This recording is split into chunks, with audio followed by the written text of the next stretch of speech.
Nesse vídeo eu vou falar um pouco sobre os anti-inflamatórios.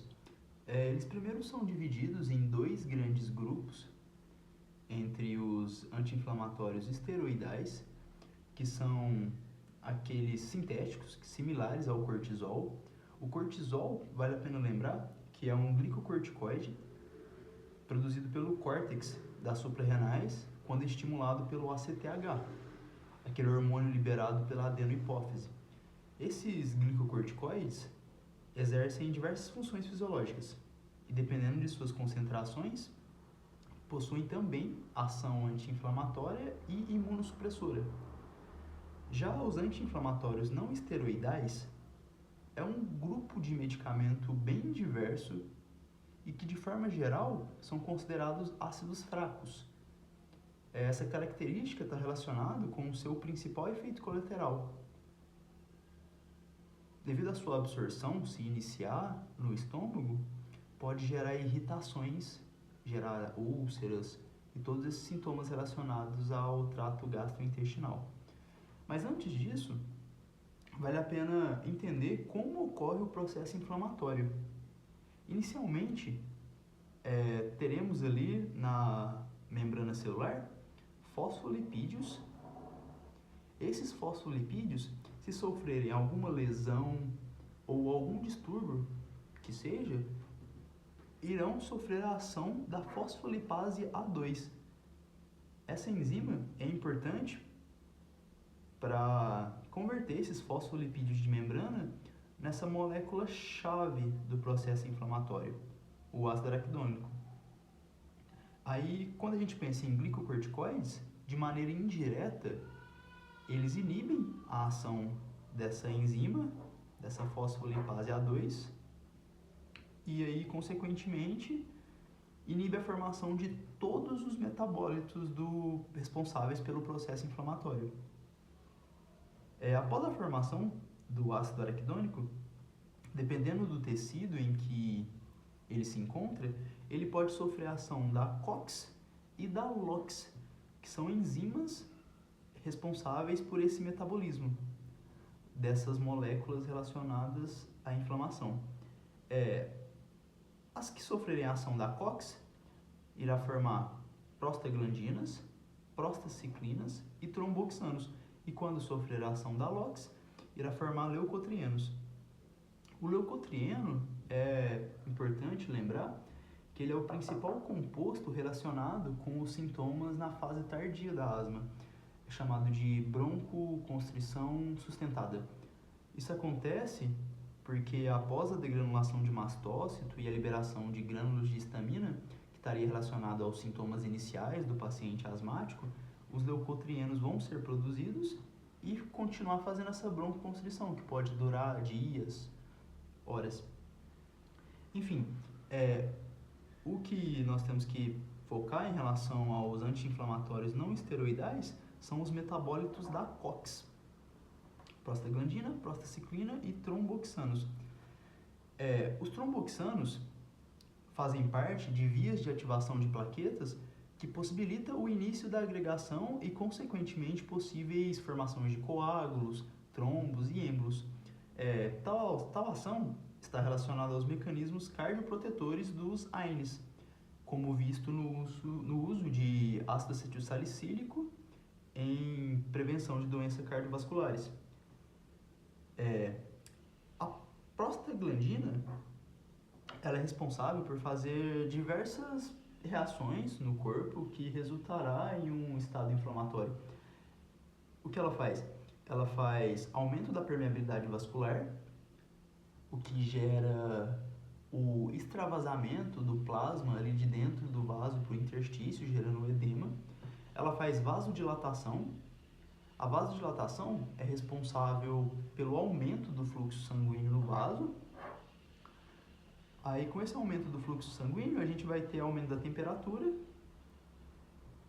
e, além do aumento da temperatura, a gente vai ter também uma região hiperemiada, que é a característica de uma área inflamada, que é o rubor. Além disso, a prostaglandina, em áreas encefálicas, ela atua aumentando a temperatura corporal, e também em regiões periféricas ela age sensibilizando receptores de dor, deixando essa área inflamada dolorida também. Em relação à COX, existem duas principais, a COX-1 e a COX-2. A COX-2 ela está mais relacionada com a formação de prostaglandina, enquanto a COX-1 com a formação de tromboxanos. Atualmente, temos anti-inflamatórios não esteroidais que são não seletivos, ou seja, atuam nas duas enzimas. Temos os seletivos para COX-1, os seletivos para COX-2. Um exemplo clássico dos seletivos para COX-2 são toda a família ali do Celecoxib. É importante, e dependendo de cada situação, a escolha pode então ser mais direcionada, levando em conta a inexistência do efeito cardioprotetor nesses seletivos de COX-2, o que pode ser então benéfico em pacientes que não necessitam dessa proteção, visto que os seletivos para COX-2 não vão gerar os tromboxanos. Não tem relação com essa via de ativação plaquetária. Seletivos para COX-1, o principal exemplo seria o ácido acetilsalicílico, que ele na verdade é dosagem dependente. Geralmente em prevenção de doenças cardiovasculares, ele é usado em doses menores, possibilitando que essa seletividade seja mais específica para a COX-1. E quando a gente requer uma ação realmente anti-inflamatória, você teria que se aumentar a dosagem para ele agir em COX-2 e também inibir as prostaglandinas. Vale a pena falar um pouco também sobre os efeitos colaterais. A gente já comentou um pouco sobre a irritação do trato gastrointestinal, que é bem evidente nesses anti-inflamatórios. Tem também a questão da hepatotoxicidade, visto que a maioria desses anti-inflamatórios são metabolizados pelo fígado, através daquelas vias do citocromo P450. Em situações onde está tendo uma superdosagem ou até mesmo uma interação medicamentosa, ele pode ser tóxico para esse tecido em específico. Os problemas renais também são bem presentes. Eles estão relacionados porque aqui a gente teria que lembrar um pouco como que é a estrutura do glomérulo, do néfron, né? A gente tem a arteríola aferente, que está trazendo o sangue, que ela se capilariza e forma o glomérulo e sai como a arteríola eferente. Aqui em volta nós teríamos a cápsula de Bowman, né? Da onde esse plasma seria filtrado para, consequentemente, nas próximas etapas, produzir a urina. O que acontece é que a prostaglandina, ela exerce ação nessa arteríola aferente. Quando ela faz vasodilatação aqui, ela consegue aumentar o fluxo sanguíneo do glomérulo, o que gera o aumento da pressão hidrostática dentro do glomérulo, aquela pressão que favorece